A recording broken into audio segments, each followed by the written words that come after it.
No estamos en 1492 y es una lástima que haya que recordarle esto a la gente tanto en América Latina como en España.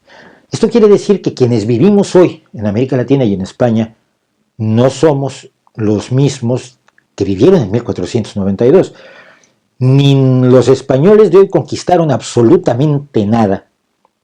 ni los latinoamericanos de hoy fueron conquistados por absolutamente nadie. De hecho, los latinoamericanos de hoy son descendientes de los conquistadores y de los conquistados, pero los españoles de hoy ni siquiera son descendientes de los conquistadores, son descendientes de los que se quedaron en casa, mientras los otros iban a buscar fortuna depredando a otros. Afortunadamente también los latinoamericanos de hoy no son los indígenas que mantenían imperios sanguinarios como el maya, el azteca o el inca, y que hoy se nos venden como si fueran el sumum de la paz, la bondad, la visión ecológica del zen. No era así, eran imperios profundamente sanguinarios cuyas creencias religiosas, en el caso de los aztecas, los llevaban a que a quienes dominaban no solo les exigían bienes materiales, sino les exigían esclavos para poderlos sacrificar, porque si no había sacrificios humanos el sol iba a dejar de salir. La religión mata y este es un caso más. Los españoles de hoy no pueden asumir las culpas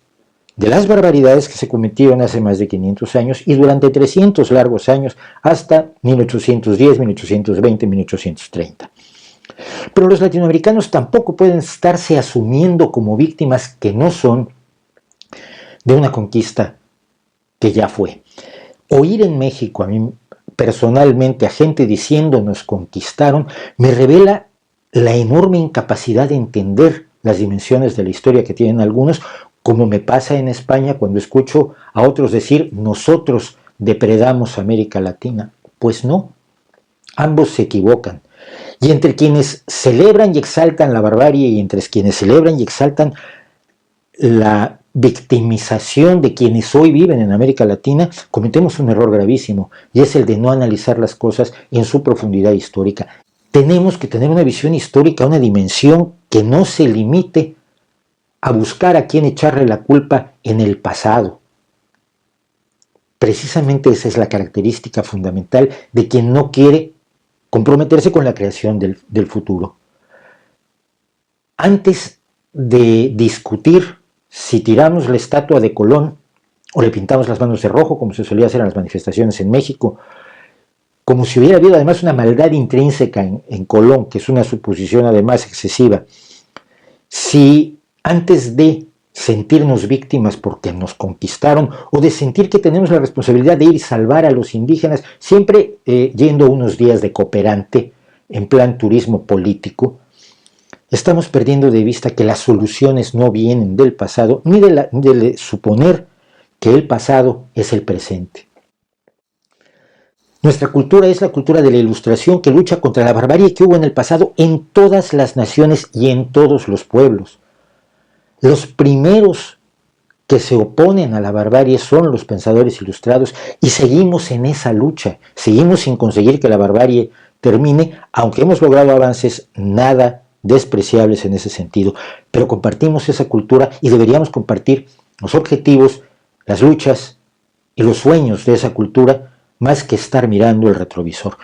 En 1989, cuando se conmemoraban los 50 años de la Segunda Guerra Mundial, yo tenía una compañera periodista alemana en México que trabajaba en el periódico Excelsior y que pidió escribir un artículo que se llamaba "No fuimos nosotros, no tenemos la culpa", porque a ella como alemana había gente que la acusaba de las atrocidades nazis que se habían perpetrado entre 1933 y 1945. Ella había nacido en 1955, 10 años después de ello, y sin embargo tenía que soportar que la identificaran con Hitler, con Goebbels, con Rom, con Himmler. Somos tan tontos de no darnos cuenta que la historia avanza, que no somos los de ayer y que no podemos construir el futuro con las ideas de ayer y con las culpas de quienes ya no están aquí. Yo espero que lo aprendamos muy pronto y dejes de ser el 12 de octubre una maldición insoportable.